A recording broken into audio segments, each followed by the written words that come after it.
A friend of ours very kindly gave us 2 camping cots, which is fantastic because these are nicely made pieces of kit. Certainly look very comfortable, much better than their mattress. However, they do have a problem, and that is that the tubing at the end of the bed is easily damaged. They're supported by these lugs here, and this area here is the only bit that supports the back end or the feet end of the bed. So if anybody sits on the end of the bed while someone else is on it, it's very easily damaged.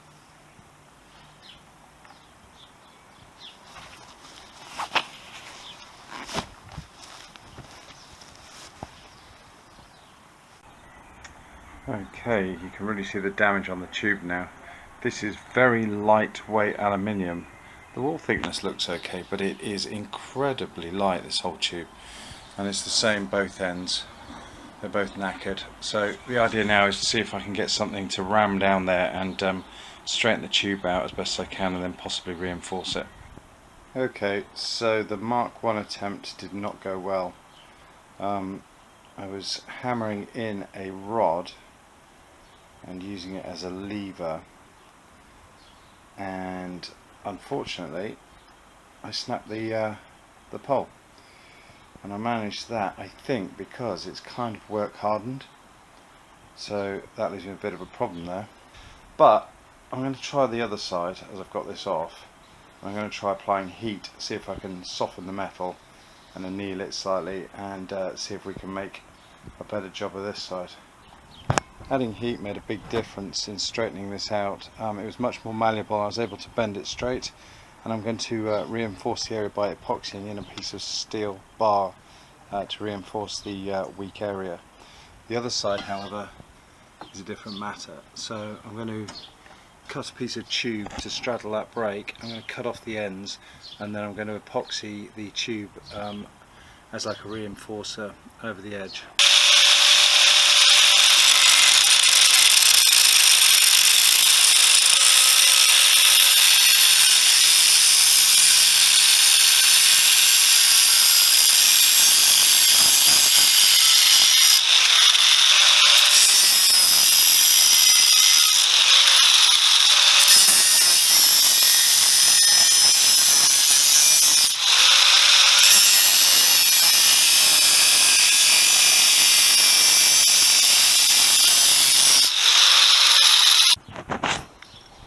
And yes, I did manage to burn myself, hence the ice cooling down my hand.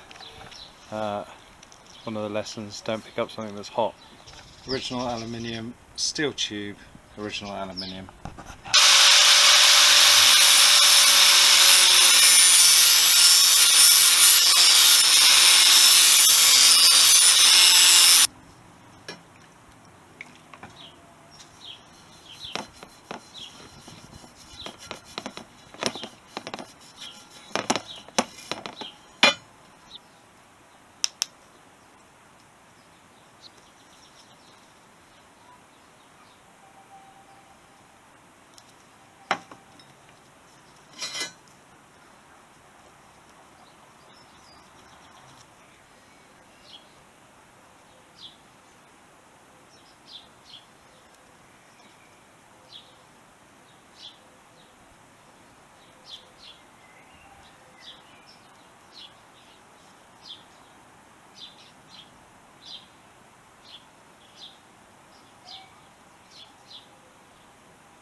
That should be 20 centimeters from the mark I made earlier.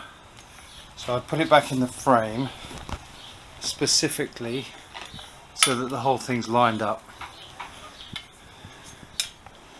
So it'll act as a jig until it sets, and then when it's set we can put the reinforcing slug inside this tube and epoxy that in place, and that should be this one done.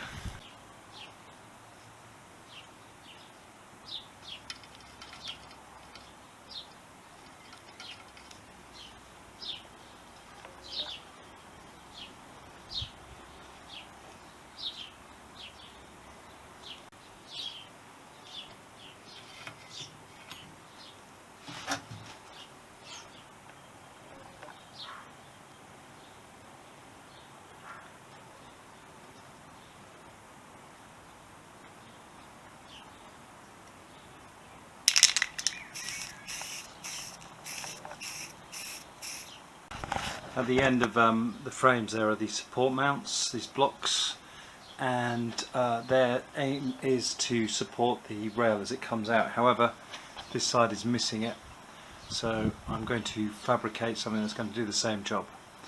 101 bodging.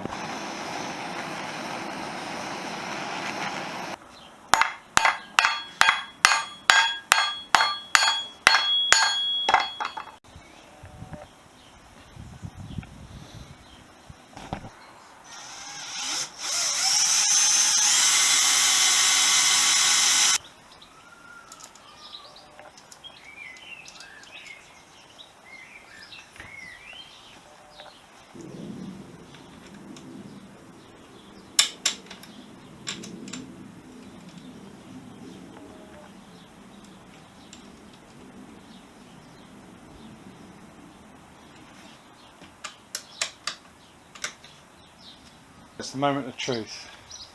Let's see if it all comes together. Well, I'm not going to overstress it because the glues are still setting.